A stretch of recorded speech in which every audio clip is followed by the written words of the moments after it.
home, look at a machine on your kitchen counter to see if a light was blinking. And if it was, you'd actually feel a tangible jolt of excitement. Oh, message, someone called. And then you push a button, and like 8 out of 10 times it would be nah, nah, nah, nah, nah, nah, nah, nah, nah, nah, nah, nah, nah, nah, nah.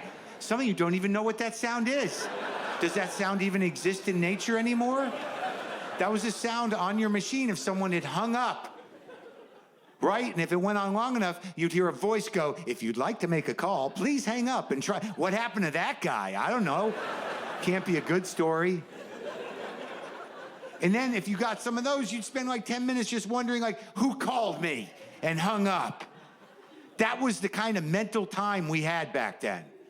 Like, what were we doing with all that mental space, using our imagination, just letting our memories do what they do in their own time and pace? Like, back then, if you couldn't remember something, that was sort of the end of it. Unless, like, you couldn't remember something and you locked on, that was problematic, because what could you do then? Yeah, not easy. Like, let's say you're just driving to work. This is back in the day. Let's go there now.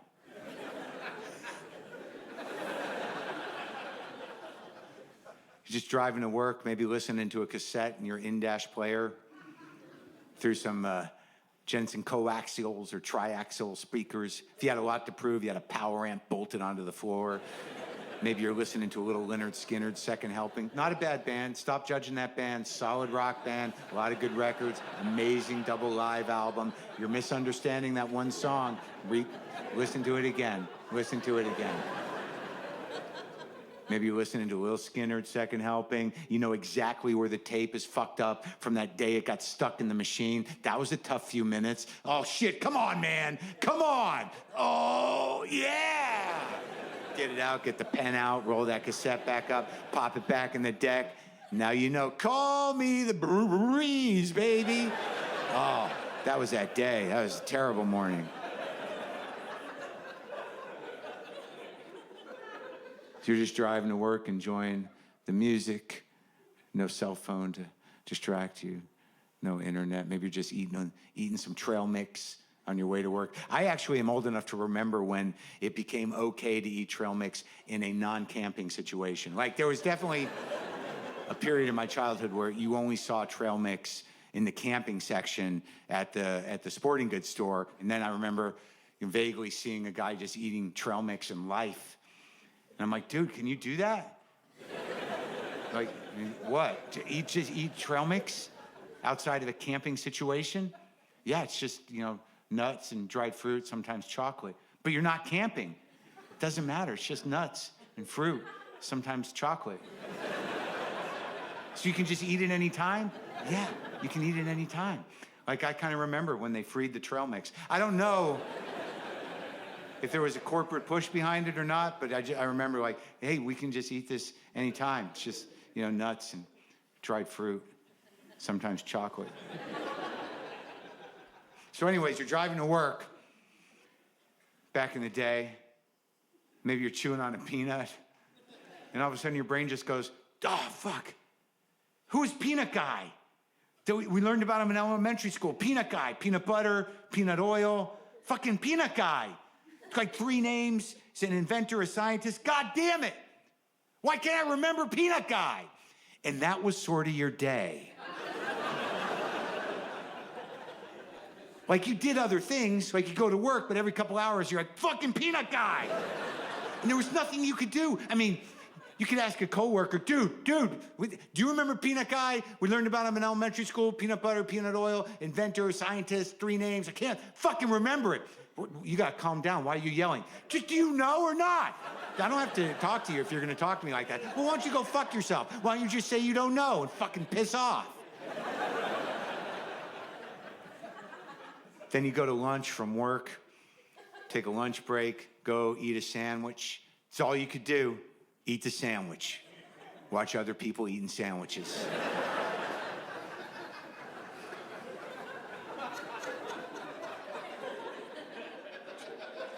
Just reflect on the sad tedium of self-awareness.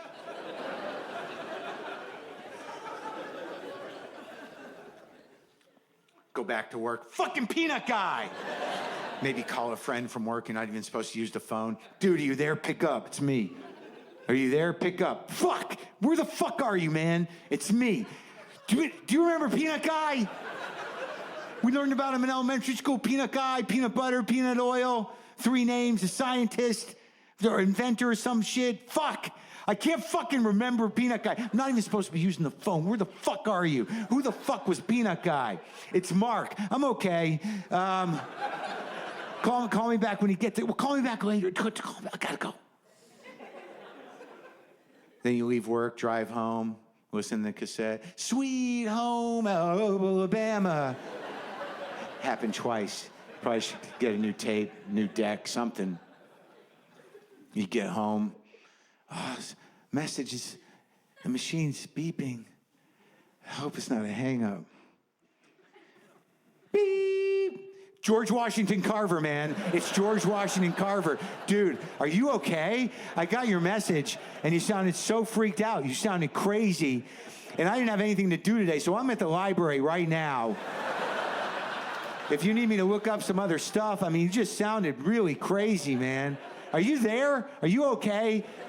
All right, call me back. George Washington Carver, very interesting. I'm still reading about him. I know a lot of shit now. Hope you're okay, buddy. Bye-bye. And that's sort of how you did a search back then. It was a longer process.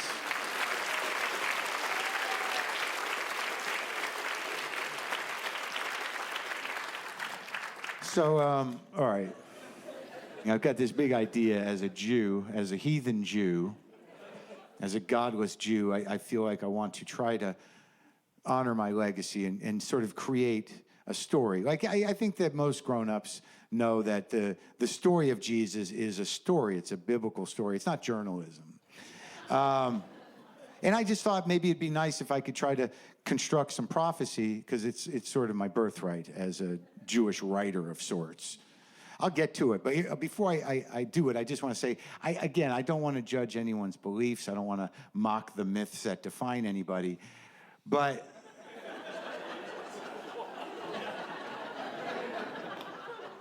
there is a strain of Christianity that makes me uncomfortable, scares me, I think is the word.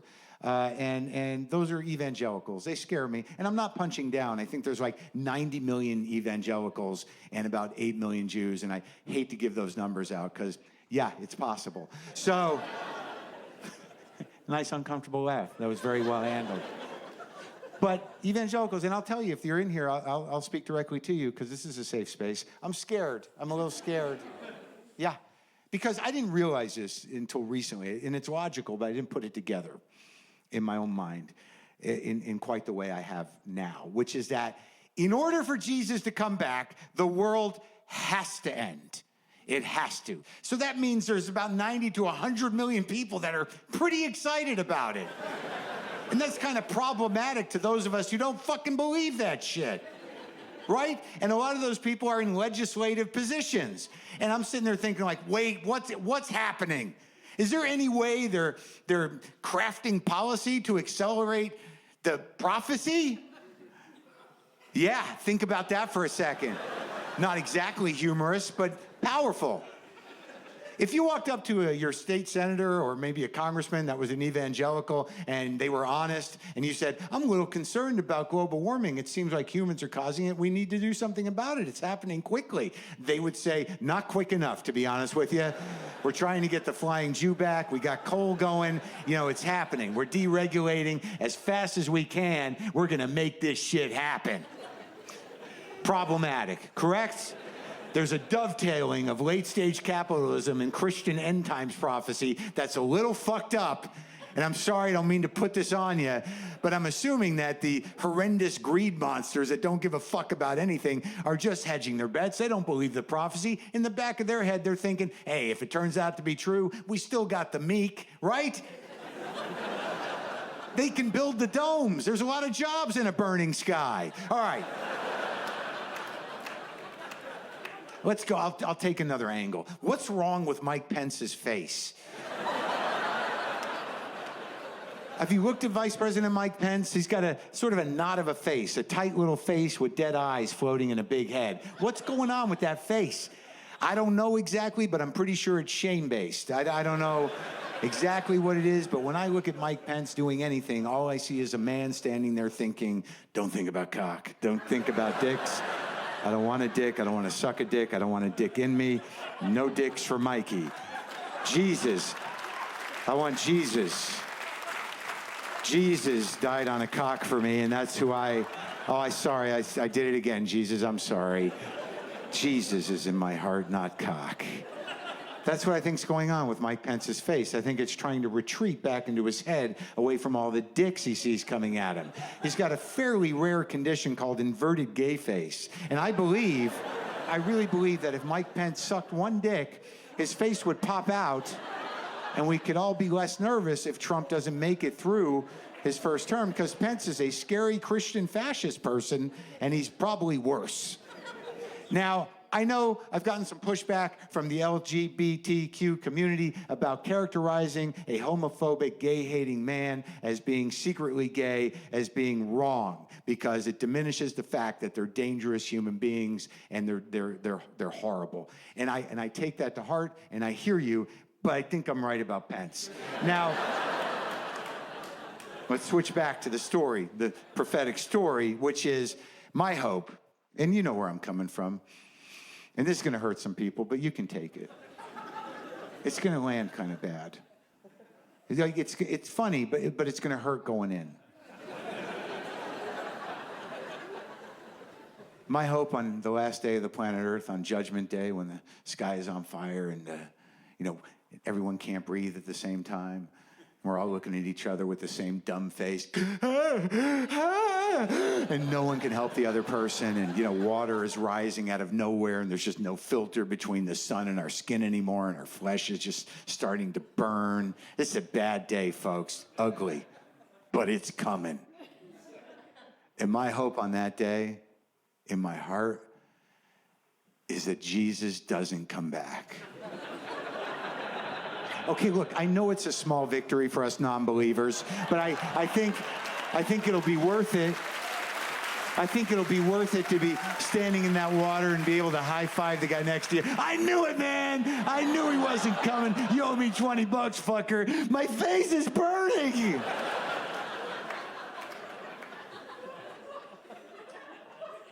My other hope on that day is that somewhere Vice President Mike Pence stands outside, I'm hoping, and among people would be best.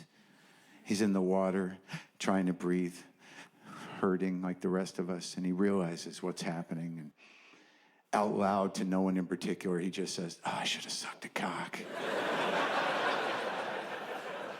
And then he realizes, hey, the water's only so deep, I can still kind of suck some cocks. And the Vice President of the United States starts scrambling through the water trying to suck the dicks of dying guys. I mean, are they going to argue with him? The Vice President wants to blow him on the last day of the planet Earth. They're like, hell yeah.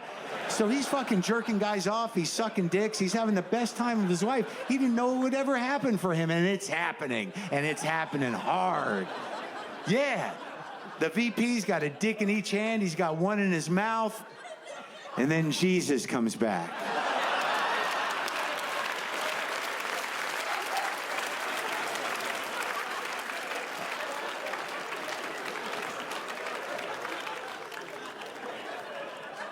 I'm sorry, Jesus.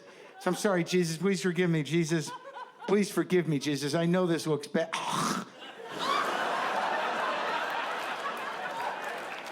I'm sorry. Once.